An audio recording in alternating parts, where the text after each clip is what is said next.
はい、ということで、春部屋です。春部屋です。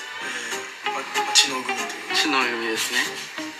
みんなの裏をかける男たちです。はい、もうお風呂もご飯もしっかり終わったので、明日に備えて、寝るだけということで、はい、しっかり寝ていきたいと思います。ちょっといびきかくと思うんで、よろしくお願いします。イヤホンします。おやすみー。バイバイ。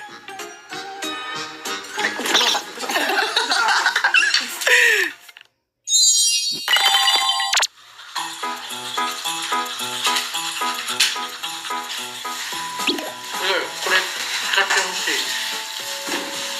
どれを取ればいいんだ。